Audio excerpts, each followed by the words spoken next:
Hindi belt domination. Well, there's been a lot of furor over a north-south divide Yeah, or but seeing yeah, but but politics. but Punjab, Bengal, it's not just north south. It's everywhere except for the Hindi belt. But I was just going to say that I was on this program, Yashwant Deshmukh of Sea Voter. He had a Yeah. very interesting survey in which he said that in 10 states that they polled, Rahul Gandhi as the choice for prime minister was ahead in only 3 of those 10 states. And even in Karnataka and Telangana, where the Congress has just won handsomely assembly elections, if you ask about is Modi a better choice for prime minister than Rahul, respondents overwhelmingly say Mr. Modi. Even Yes. in states which, in the South, 2 states in the South at least that he surveyed, which the Congress has won. Yes, I mean, does not surprise me because, first of all, I think Mr. Modi's appeal is much greater than the BJP's.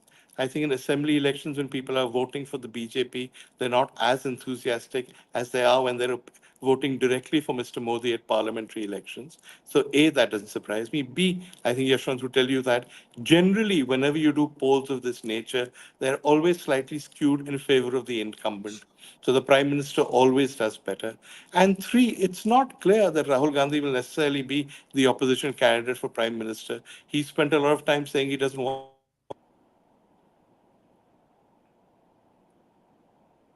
I lost you briefly there, V. Just repeat that Yeah, point. You said, yeah. I said, well, three things. One is that Mr. Modi is more popular than the BJP. And because Modi is more popular than the BJP, at parliamentary elections, even people who wouldn't vote for the BJP say Right. they want Mr. Modi. Two, I think Yashwant will agree with this, these polls are almost always skewed, slightly at least, in favor of the sitting prime minister, in favor of the incumbent, because people are reluctant to say we want so and so rather than the sitting prime minister. And three, why are we talking only of Rahul Gandhi? It's not clear that he will be the opposition candidate for prime minister. Certainly, he spent a long time saying he doesn't want the job. Well, I was going to ask on that. Mamta Banerjee sets the cat among the pigeons by saying Mallikarjun Kharge would be a great choice for prime minister. Arvind Kejriwal backs that. Nitish Kumar then sulks. Then Rahul Gandhi calls Nitish Kumar, says, "Don't sulk. We don't even know what's going on with Nitish Kumar." But if the India alliance, you said that the opposition, the Congress has done everything that its critics or political pundits urged it to do. But the India alliance Yeah. seems to be heading into this next election without a face, without a declared face. I don't see them declaring a prime ministerial candidate. Would that not be a fatal error? I don't know. I think when the Congress went into the 2004 election, it had allies. There was no prime ministerial face. All of us sort of assumed that the prime minister would be Sonia Gandhi, and we were wrong. So it's not clear that people necessarily vote for a face, A. And B, I agree with you about the India alliance, but I don't think the problem is they don't have a face.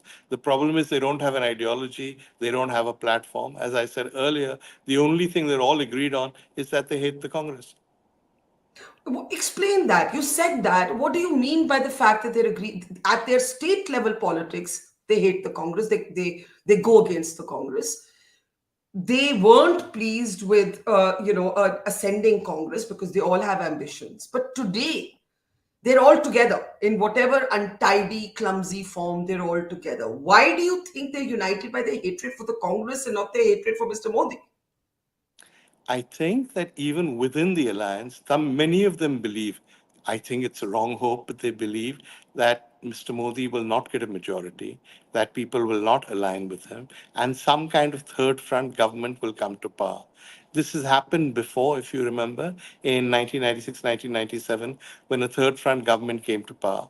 The Congress supported it from outside. It was a government that would never have held any kind of office without Congress support.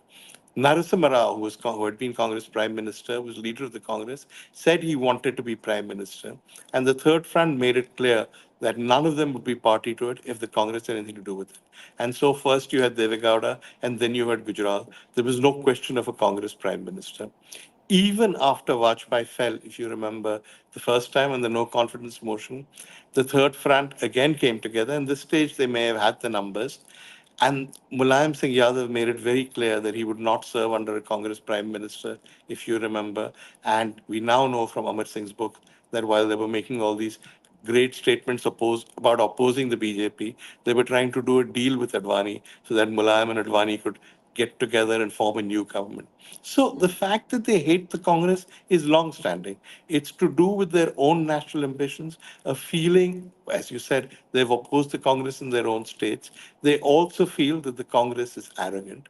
The Congress makes too much of the fact that it's the only national party of the bunch. And they feel it's time to show the Congress its place. It's visceral in most cases. I think Mr. Modi's hatred of the Congress, for instance, is also visceral. When people join politics to promote a certain ideology and oppose a certain ideology, it's very difficult to come out of it. Let's talk for a moment about Rahul Gandhi and then end with again talking about Modi. Rahul Gandhi's the perception of Rahul Gandhi definitely improved after his walk, his Bharat Jodo Yatra.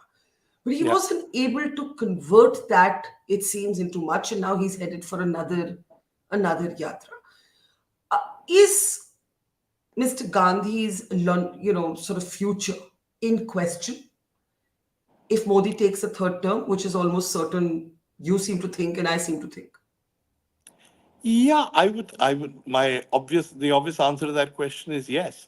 I don't see how he can then hang around for another 5 years saying, I will oppose him Well, the and I will counter beat would him be with it him. took the BJP many decades to get to this position. That's India my went through a point exactly. I Congress. was going to say that on the other Yeah, hand, think of Atal Bihari Vajpayee. At yeah. every election, their slogan was Pradhan Mantri Agli Bari Atal Bihari, and we all laughed. But eventually, he Yes. hung around and he did become prime minister. In France, Francois Mitterrand, everybody wrote him off. He hung around, he became. So you can never really write anybody off in Indian politics. But certainly, it seems to me to be very unlikely that if Mr. Modi gets a third term, people will take Rahul seriously as a potential prime minister. So who does that leave in the Congress party? Oh, there's lots of people. Would you have mentioned Narasimha Rao if I had asked you this question when Rajiv was alive? Even now, when they were talking about a Congress president, would you have thought of Kharge as Congress president? Thought a day would come when people like Mamata Banerjee would say he's a potential prime minister? People emerge. It's not unheard of. In a country where Devegowda can become prime minister, anything is possible. But do you not